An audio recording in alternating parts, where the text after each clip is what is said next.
What if getting new users wasn't the only way to make more money? Well, I spent hundreds of hours researching SaaS companies and found that if you want to increase your revenue, getting new users might not be the problem. So in this video, I'm going to reveal how to make more money without getting new users and how using my 4-step framework can get you more cash. But isn't getting new users how you make more money? You might be thinking, well, of course, we need new users. That's where the growth comes from. And you're not wrong. But think about this. Imagine your SaaS is like a bucket. You're desperately trying to fill with water, new users. You pour and pour, convinced that more water is the only answer to having a full bucket. But what if the bottom of the bucket has holes? Let's say on average, your user sticks for around 6 months before churning. If you could somehow patch those holes and get them to stay for just 2 months longer, that's an 8-month average. You've just seen a 30% increase in the water or revenue that stays in your bucket without even needing to pour a single extra drop of new water. It's not just about getting new users. It's about maximizing the value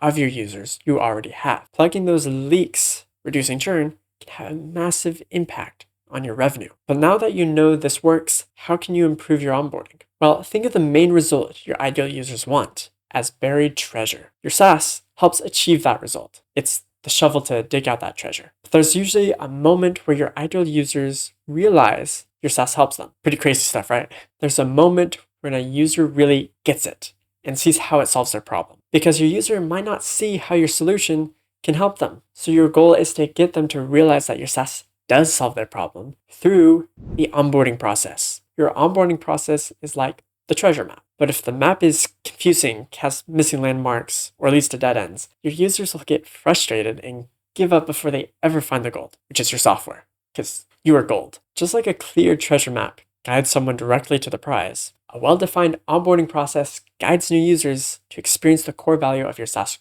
quickly and easily. So for point number 1, you need to clearly identify what that aha moment is for your ideal user. But how do we lead your users to the aha moment?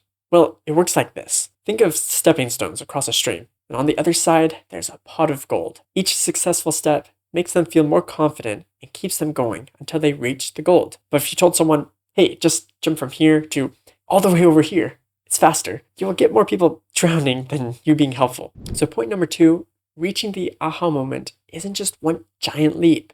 It's a series of small victories. Break down the journey to the aha moment into smaller, manageable steps. Identify the key actions a user needs to take and celebrate these small wins. This creates a sense of progress and keeps them engaged. But how do we know what users need to reach that aha moment? Think of your trial users as tourists in a new city, your SaaS. Some will naturally find the best places, becoming paying users, but many will get lost and confused without clear directions. So how do we know where to guide them? Understanding the path a successful tourist takes, places they visited and how they get around, helps you create a clear tourist trail, your user journey. So point number 3, look at what your successful trial users did that led them to becoming a paid user. What features did they engage with early on? What actions did they take before converting? Mapping out this typical user journey helps you see what steps are most important for getting users started and keeping them engaged. This also means surveying users, interviewing them, and finding out what they really need. So how do we realistically put this into practice so we can guide our users? Once you have your tourist trails mapped out, your onboarding becomes the tour guide. This tour guide,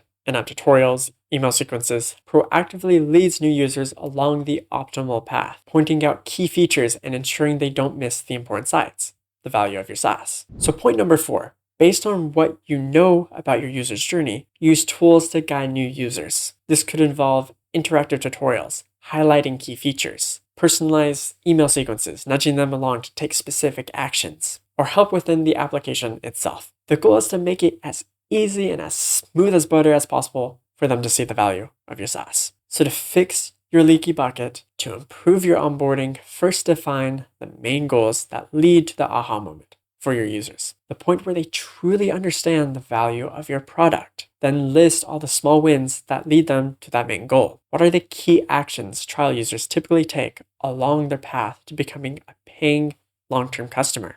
Once you understand this user journey, you can create a guided experience through in-app tutorials or a targeted email sequence that motivates new users to take those exact actions. This ensures they experience value quickly, get hooked and are much more likely to stay, effectively patching those revenue draining holes in your bucket. Now, what you learned here are just the basic ideas for keeping more customers. But if you want to get ahead of your competition, then you need a system that makes users want to stay long term. But what if there were certain hacks that your competitors don't even know about that will also make your customers love your brand? Well, watch this video next so you can learn what these hacks are, so you can get ahead of 99% of SaaS companies and retain so many more users.